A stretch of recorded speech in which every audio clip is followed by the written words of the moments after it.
एक ऐसा कप्तान जिन्होंने बैक टू बैक 26 मुकाबलों में 25 मुकाबले जीता है। उस खिलाड़ी ने बॉर्डर गावस्कर ट्रॉफी के दरमियान अनेकों चुनौतियां सही है। हजारों लाखों प्रशंसक कहने लगे थे कि रिटायर हो जाना चाहिए रोहित शर्मा को, क्योंकि अब खेल नहीं हो रहा। उस खिलाड़ी को नीचा दिखाने की ना जाने कितनी कोशिशें की गई, नेशनल लेवल पे भी और इंटरनेशनल लेवल पे भी। अगर कोई भी वजह रहा भारत के विजयी होने का तो सिर्फ एक ही फैक्टर रहा, वो रहा रोहित शर्मा की बल्लेबाजी। आईसीसी चैंपियंस ट्रॉफी 2025 की चर्चाएं पूरे विश्व में हो रही है। जिस दिग्गज खिलाड़ी ने विश्व चैंपियन बनाया, जिस खिलाड़ी ने ICC champions trophy, ICC T20 trophy दिलाई, उस खिलाड़ी की भी चर्चाएं लगातार हो रही हैं। बात कर रहा हूं मैं रोहित शर्मा। एक ऐसा कप्तान जिन्होंने बैक टू बैक 26 मुकाबलों में 25 मुकाबले जीता है।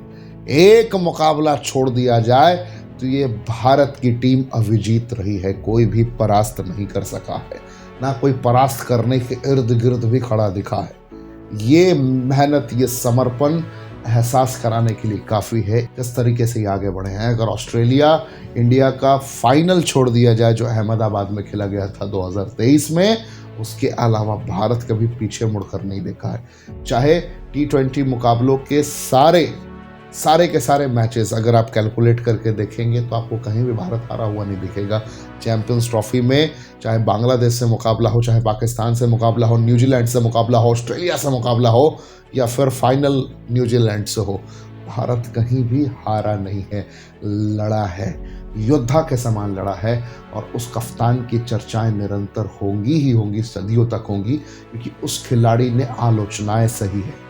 उस खिलाड़ी ने बॉर्डर गावस्कर ट्रॉफी के दरमियान अनेकों चुनौतियां सही है। हजारों लाखों प्रशंसक कहने लगे थे कि रिटायर हो जाना चाहिए रोहित शर्मा को, क्योंकि अब खेल नहीं हो रहा। लगातार टीम पे बोझ बन रहे हैं रोहित शर्मा। चारों तरफ से आलोचनाओं का दौर प्रारंभ हो चुका था। उस खिलाड़ी को नीचा दिखाने की ना जाने कितनी कोशिशें की गई, नेशनल लेवल पे भी और इंटरनेशनल लेवल पे भी।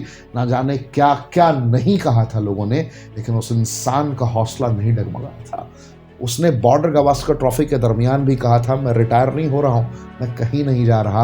उन्होंने आखिरी मुकाबले में खुद को गेम से बाहर कर दिया था कि मैं कहीं टीम पे बोझ ना रह जाऊं। कप्तानी फिर से जसप्रीत बुमराह को सौंप दी थी। वो दिन याद होगा आप सभी को, कैसा संघर्ष, कैसा लगन, कैसा मेहनत, कैसी लीडरशिप, किस लेवल की कैप्टनसी, किस लेवल की लीडरशिप उन्होंने सिखा दी।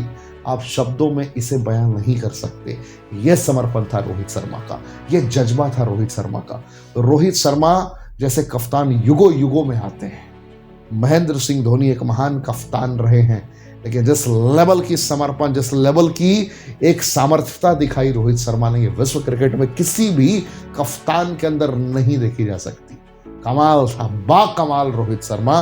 रियली इस तरीके से गेंदबाजी यूनिट को संभालना किसने कभी सोचा था? ख्यालों में कभी आपने सोचा था कि भारतीय क्रिकेट टीम कोई आईसीसी इवेंट खेल रही होगी, नॉकआउट राउंड में मुकाबला हो रहा होगा, फाइनल हो रहा होगा, और 5 गेंदबाज अगर खेल रहे हो उसमें से 4 गेंदबाज स्पिनर होंगे? कभी आपने सोचा था? क्या आपने कभी सोचा था कि 4 स्पिनर को इस अंदाज में भी कोई कप्तान रोटेट कर सकता है जहां से गेम चेंज किया जा सकता है? कभी आपने सोचा था? उनकी रणनीति ने सारा गेम चेंज कर दिया। भारत अगर मुकाबला जीता है चैंपियंस ट्रॉफी का फाइनल, उसमें बहुत बड़ा योगदान कुलदीप यादव का था। अगर रोहित शर्मा ने सही समय पर सही गेंदबाज को रोटेट ना किया होता तो ये मुमकिन ना था, क्योंकि पिछले ही मुकाबले में सचिन रविंद्र और केन विलियमसन जैसे बल्लेबाज ने शतक लगाया था। अगर वो मैदान पे 15-20 ओवर और टिक जाते तो भारत के लिए बहुत बड़ा मुसीबत खड़ा हो जाता। आपने यकीनन मिचेल सेंटनर का वो इंटरव्यू भी सुना होगा जिसमें उन्होंने कहा था, भारत और न्यूजीलैंड के बीच में जीत और हार की अगर कहानी हुई है, अगर कोई भी वजह रहा भारत के विजयी होने का तो सिर्फ एक ही फैक्टर रहा, वो रहा रोहित शर्मा की बल्लेबाजी। चारों तरफ आलोचनाएं हो रही थी कि आईसीसी नॉकआउट राउंड में 50 तक नहीं बनाता है रोहित शर्मा। बड़े बड़े पंडित कहने लगे थे, यार कैप्टेंसी तो अच्छी है, नेतृत्व करने की क्षमता तो प्रबल है, लेकिन बैट से रन बनाने पड़ेंगे, नेतृत्व करने से कुछ नहीं होगा। जिस तरीके से विराट कोहली ने 2024 में T20 के फाइनल में अपना रुख दिखाया था, जिस तरीके की बल्लेबाजी करके उन्होंने प्रमाणित किया था क्लास, उसी अंदाज में रोहित शर्मा ने आईसीसी चैंपियंस ट्रॉफी के फाइनल में 76 रनों की धमाकेदार पारी खेलकर, फियरलेस अप्रोच के साथ पारी खेलकर पूरी दुनिया को एहसास करा दिया कि मैं टिकूंगा।